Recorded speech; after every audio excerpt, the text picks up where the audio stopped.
From this $200 million secret bunker to a $2 billion 20-floor sky mansion, here are some of the most expensive mansions billionaires own. Starting with big brain boy Bill, this nerd of the Billionaires Club needs no introduction. Bill Gates' Xanadu 2.0 isn't just a house, it's a 66,000 square foot mega mansion that has a trampoline room, a 60-foot swimming pool with an underwater sound system, walls that change artwork with a swipe of a tablet, and a 2,100 square foot library that houses a manuscript worth over $30 million. Oh, and the entire house runs on a custom Windows OS because, of course it does. Gates bought the property in 1988 for $2 million, then spent 7 years and $63 million renovating it. Rumour has it, neighbours complained about the construction noise. Imagine being the guy who told Bill Gates to keep it down. If you thought skyscrapers were just for offices, meet Antilia, the 27-story, $2 billion home of Mukesh Ambani, Asia's richest man. Antilia isn't just a regular mansion, it's a city in the sky, with a 168-car garage, a ballroom with crystal chandeliers, a snow room that makes artificial flurries, and a temple on the top floor. Antilia has more floors than most hotels. However, the building was deemed cursed by some locals after the original architect quit mid-project. Ambani moved in 2012, but reportedly rarely sleeps here. He prefers his quieter farmhouse. Maybe 27 floors is just too much, even for a billionaire. Next, let's talk about Larry Ellison, the Oracle co-founder who didn't just buy a mansion, he bought 98% of a Hawaiian island. Yep, Lanai is basically Larry's personal playground. His main estate here is a $300 million masterpiece blending modern tech with traditional Japanese design. Think koi ponds, tea houses, and a carbon-free energy grid. Ellison turned Lanai into a sustainability lab, but locals are split. Some love the jobs he created, others miss the old, quiet island vibe. But one tranquil island paradise isn't enough for this billionaire. Larry Ellison owns another Zen compound in Woodside, California.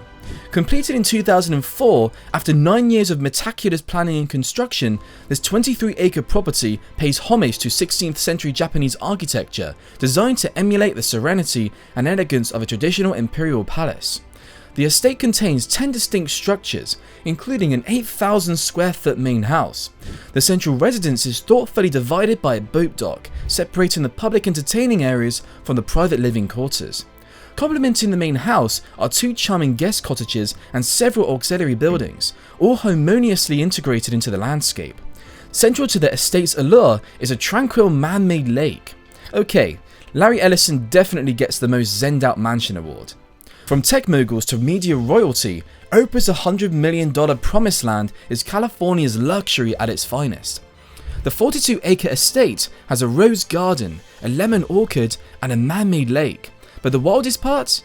Oprah's neighbours are Prince Harry and Meghan Markle. Oprah famously interviewed the couple here in 2021, causing a global frenzy. But the realty?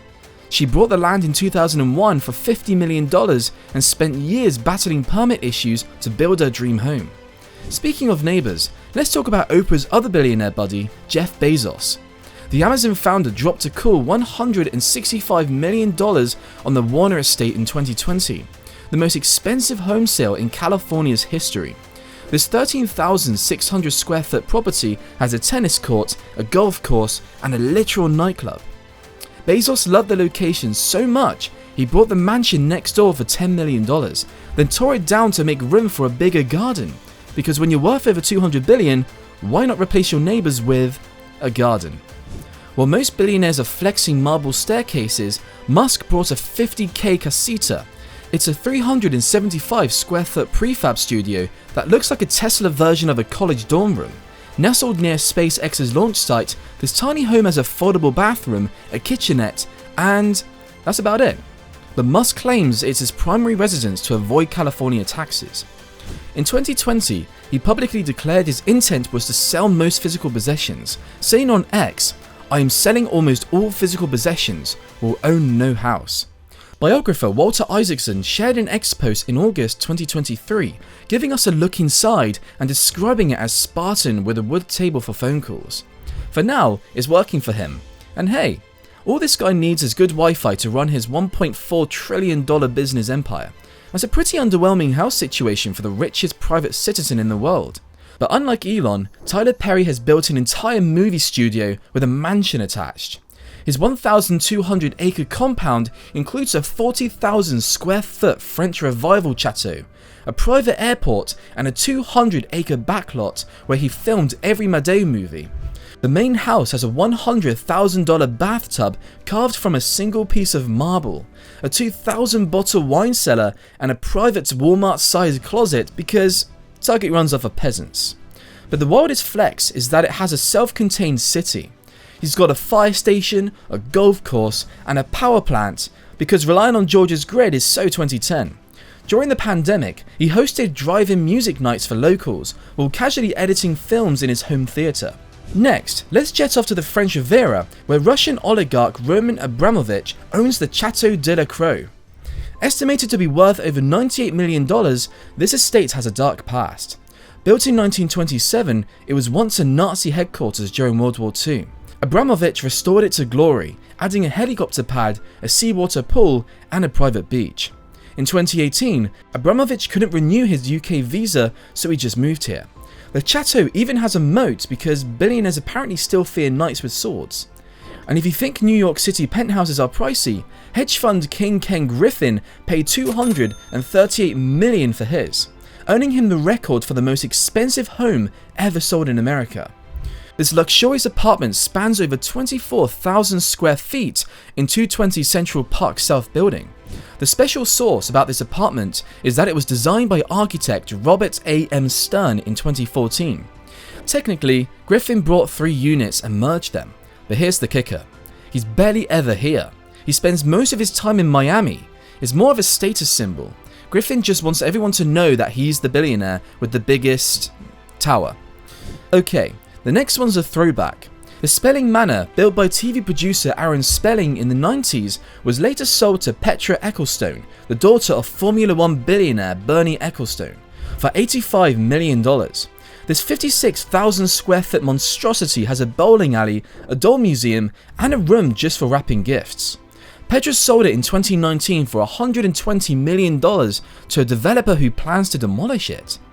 Zuck's not just living in Hawaii, he's building a fortress. His $270 million compound on Kauai spans 1,400 acres, with 2 mansions, an underground bunker, and a village of cottages for staff. Oh, and he's suing locals to force them off their land via quiet title lawsuits. That's one way to piss off the locals. The bunker's allegedly designed to survive, well, everything from pandemics to zombie apocalypses. This is definitely the most expensive doomsday prep ever. Now let's fly to the Hamptons, where industrial king Ira Reynard built his mega mansion. I mean, just look at that. It's literally the size of a neighborhood. Fairfield has spread over 63 acres and has 29 bedrooms and, get ready, a total of 39 bathrooms. But that's not all. This giant has its own power plant to keep everything as bright as Reynard's wallet. And if you ever feel bored inside of a $250 million house, then it also has a 164-seat theatre so you can watch the latest Hollywood flick. The property also houses a 10,000 square foot private museum curated to display Reynard's extensive art collection, valued at approximately $500 million. But during the construction in the early 2000s, Fairfield faced huge criticism from locals for being too big. They even started calling it the house that ate the Hamptons. But as we all know, these billionaires don't listen to peasants. They do whatever the hell they want. So the construction eventually finished in 2003. Now, let's shoot over to Illinois, where basketball goat Michael Jordan built a mansion so extra, even Space Jam aliens would be impressed. His 56,000 square foot 23 Legend estate sits on 7 acres and has a full-size indoor basketball court. Obviously, a cigar room with a walk-in humidor, and a custom gate with his iconic number 23 welded into the iron. Oh, and there's a 2009 Hall of Fame logo etched into the hardwood floor to commemorate his induction, because when you're MJ, you literally walk on your own legacy. The crazy thing is that MJ had been trying to sell this place since 2015, and it finally just sold almost 10 years later. Originally listed for 29 million, but after no bites, he slashed the price to 14.9 million. But even a 50% price cut didn't help Jordan get rid of this place. In December 2024, he decided to just take the L and sell it for 9.5 million. A rare loss for this NBA legend who has grown his net worth to $3.5 billion. Hey, he didn't need that extra few million bucks anyways. Next up, we have billionaire investor Ron Burkle's Ennis House. It's concrete block fortress in LA that looks like it was teleported from an ancient Mayan civilization or a dystopian sci-fi flick. Built in 1924 by architect Frank Lloyd Wright, the zigzagging textile block masterpiece has starred in Blade Runner, The Rocketeer, and Buffy the Vampire Slayer. Burkle bought it in 2011 for $4.5 million and dropped millions more to restore it to its original 10,000 square foot glory. Think geometric terraces, stained glass windows, and a vibe that's equal parts ancient temple and alien crash site. But the real flex is still about to come. Burkle turned this mansion into a private event for A-listers. In 2015, the estate hosted a special birthday party for a special guest, which was attended by celebrities like Kanye West, Jay-Z, and Beyonce.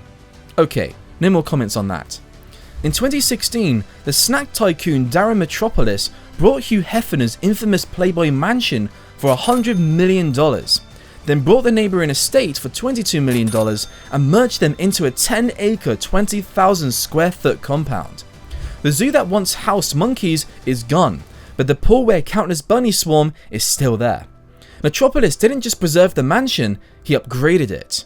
The new Playboy mansion has a 12-car garage, a 100-seat theatre, and a wine cave with 2,500 bottles. While Metropolis claims that it's a family home, rumours of secret billionaire bashes persist. After all, the mansion's underground tunnels, used for discreet guest access, are still fully operational. Finally, let's talk about the one. So, is a $500 million mega mansion that bankrupted its developer. This 105,000 square foot beast of Bel Air has a nightclub, a 40-car garage, and a moat. Yes, a moat in LA. It was sold at auction for $141 million in 2022 to fashion billionaire Richard Sagian. The developer dreamed of it being the world's expensive home, then lost it all. Now Sagian uses it as a party pad. Which of these mansions would you want if you had $1 billion? Let me know in the comments. And don't forget to like, subscribe on the way out if you enjoyed the video. Cheers.